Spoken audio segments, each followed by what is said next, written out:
Welcome guys, আশা করি তোমরা খুব ভালো আছো। আমি ভীষণ ভালো আছি।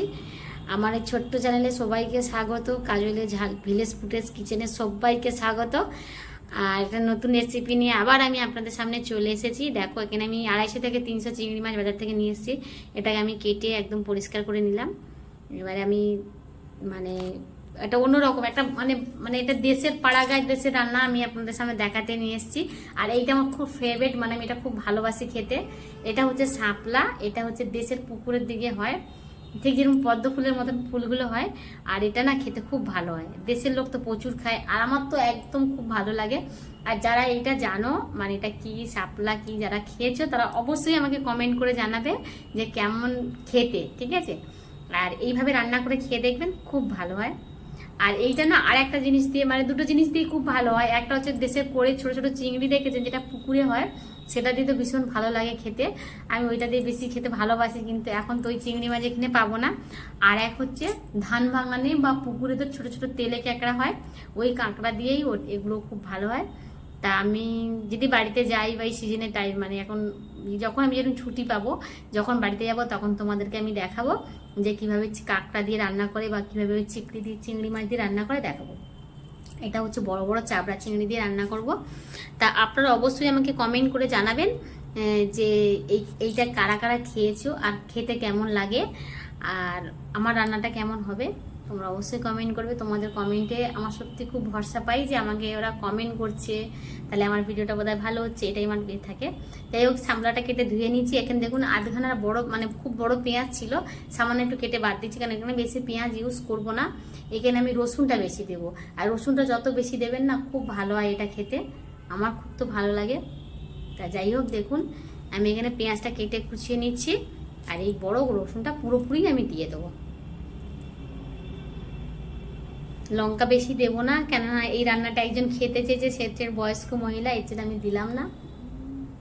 এখানে দেখুন রসুনটা আমি ছাড়িয়ে নিয়েছিলাম, রসুনটা এবার বেটে নিচ্ছি। এবার একটাই গোটা রসুন দিলাম, আপনারা এইভাবে গোটা রসুন দেবেন।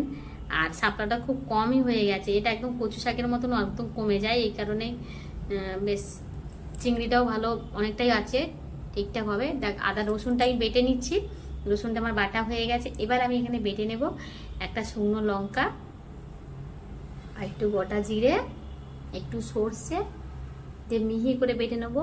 এই তিনটে জিনিস দিয়ে বেটে নেবেন, দেখবে স্বাদটা একদম অন্যরকম হয়। আর সিলে বাটা রান্নার তো কোনো জবাব নেই, সিলে বেটে রান্না করলে না আমার সত্যি খুব ভালো লাগে, তরকারির টেস্টটা অন্যরকম হয়। আর যদি উলানে রান্না করা যায়, আমার তো অনেক কিছু, কলকাতাতে কোথায় উলান পাবো, সিলটা জোগাড় করে রেখেছি, সিলেই বাটনাটা করি আমি।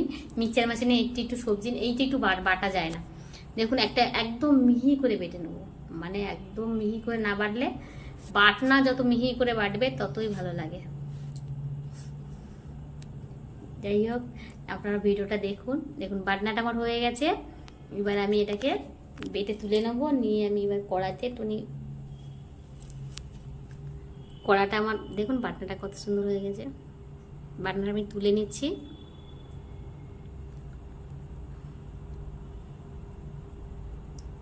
দেখুন কড়াইতে মানে সর্ষের তেল পরিমাণ মতন দিয়ে দিলাম। তো এবার আমি চিংড়ি মাছগুলো ভেজে নেবো।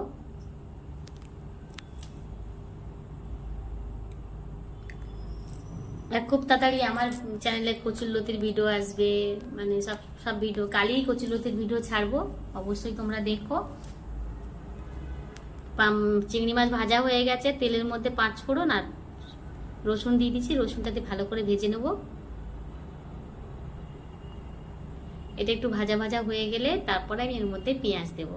রসুনটা সবসময় যেন দেখবেন যেন বেশি পরিমাণে দেওয়া যায়, কেন এতে রসুনটা দিলে সত্যি খেতে খুব ভালো হয়। আমি এখানে পেঁয়াজ দিয়ে দিয়েছি, আর একটা কাঁচা লঙ্কা দিয়েছি, বেশি কাঁচা লঙ্কা দিইনি, একটা শুকনো লঙ্কা বেটেছি, একটা কাঁচা লঙ্কা দিয়েছি। আপনারা পাইলে এটা অ্যাকচুয়ালি কি বলুন তো, একটু ঝাল চড়া করে দিলে এটা খুব ভালো লাগে খেতে। আর দেখুন পেঁয়াজটা আমি খুব ভাজিনি, পেঁয়াজটা খুব ভাজবেন না। পেঁয়াজ আমি খুব সব সবজিতে পেঁয়াজ বেশি ভাজি না, কেন পেঁয়াজের যে একটা স্মেল থাকে, মানে একটা গন্ধ থাকে, সেটা বেরিয়ে যায় বেশি ভাজলে। যাই হোক, আমি এখানে রসুন মানে ভাজাটা মানে এটা দিয়ে দিয়েছি, দেওয়ার পরে আমি এখানে দিয়ে দিলাম লবণ দিলাম, যাতে মজে যায়। আর লবণ হলুদ দিয়ে আমি এটাকে ঢাকা দিয়ে দেবো।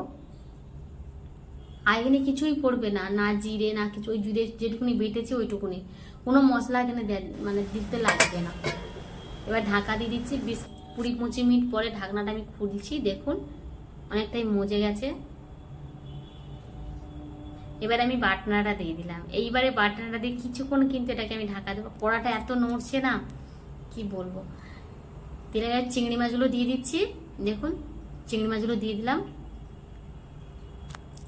চিংড়ি মাছগুলো দিয়ে দিচ্ছি দেখুন। এবার চিংড়ি মাছগুলো দিয়ে মিনিট 10 মতো ঢাকা দিয়ে রাখলে চিংড়ি মাছটাও সিদ্ধ হয়ে যাবে আর মশলাটাও ঠিক শাপলার মধ্যে ঢুকে যাবে, একদম একসাথে মিক্সড হয়ে যাবে। খেতে সত্যি খুব ভালো লাগে। সর্ষে আর পোস্ত, সর্ষে আর তোমার জিরে খুব বেশি দেবে না, সর্ষে এতে খুব বেশি চলে না, সামান্য করে আমি দিয়েছি, বেশি দিলে তিতকুড়ি টাইপের হয়ে যায়।